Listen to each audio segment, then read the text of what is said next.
Hindi ko magpabre. Magpainlo ba? Gutaw na sige na.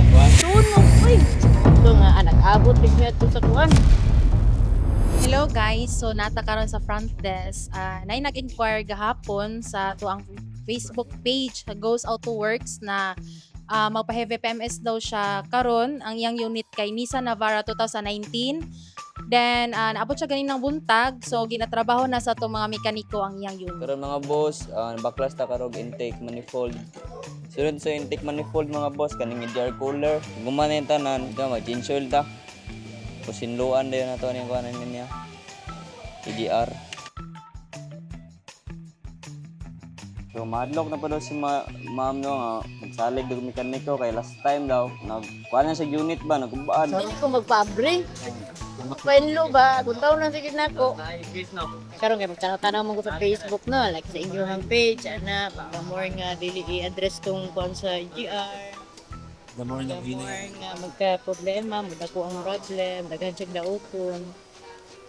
So karon mga boss no, humunan sa ultrasonic mga boss para matanggal ang mga carbon buildups diri mga boss. So tara mga boss, humunan to na eh.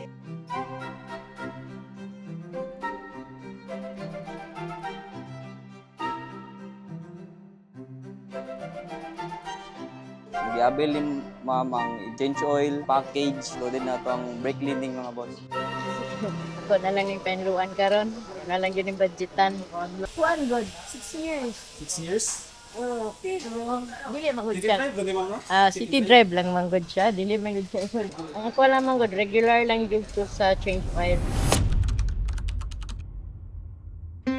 So importante kay mga boss no nga dili lang kay change oil ang gina-maintain sa itong sakyanan. Every 50,000 kilometers mag heavy PMS or AGR cleaning. Labaw na nga daily use mo unit or city drive para well maintain imong sakyanan. Ang fuel filter nimo hindi sana nandiyan. Kita ba? Itom na siya. Sige, lipisan na lang. Lipisan nimo. Lipisan na. Okay. Ang brake pads nimo mo brake siya okay pa man. Okay pa. Tubangan medyo baga pa. Okay.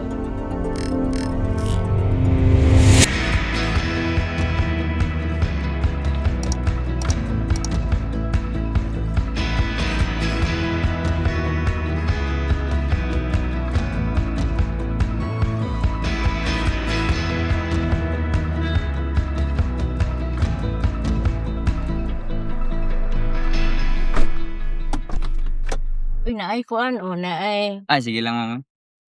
Free man mo ano. Ay okay lang. Hindi talaga mo pabayron.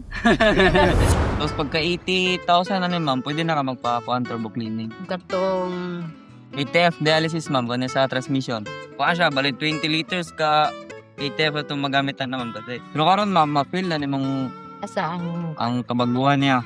Nga na nako siguro na feel kanang mo boilon ako. Pero na-feel man ako. Pagkuan man. Nahiragid ko itong nahinloan mo no? Okay, itong dati mga kay yung nanay na yan, nina na. Ano niya, marang minar ko kay city drive man. Ne. Balik na po ko. Utong pa siya. Balik siya sa sugod. Mas pa, digaan yun noon, no? Dili na siya update. Sa page mo ka naka, ano mo no? Naka-discover sa inyo. Oh, sa page ko ninyo. Dito ako nag-scan. Iko, dili lang ko sa Ghost of Works. Kaya warang mga butan, magaling stuff diri. Ako sa kuhan. Maula mo niya. Kanya. Kung konklusyonan niya. So far, sa kuhan, naikalahian. Pero di ko makakonclude na kuhan. Kaya it takes kuhan pa ni siya eh. Few days. Makakonclude ta nga good. Pero hopefully ako nag-amput din ko nga unta gisingan ni si CJ og si Janjan nga nagbungkag sa sasakyan na no. Pa-open ko sa hood ma'am, kaya mag-check lang ko ma'am. Sa pulan. Thank you kay sa inyo. So kato mga boss no, okay na ang unit ni ma'am. AGR cleaning na to, na change oil, brake cleaning so far okay pa man ang iyang mga brake pads, brake shoe. Gilis na to ang iyang air filter, fuel filter. Pagamat to mga boss, ang mga road test so far okay man ang dagan anak ni ma'am or obserbahan sa daw niya. So salamat kay madam sa pag-avail sa itong service. Unta wala na yung mga future issues.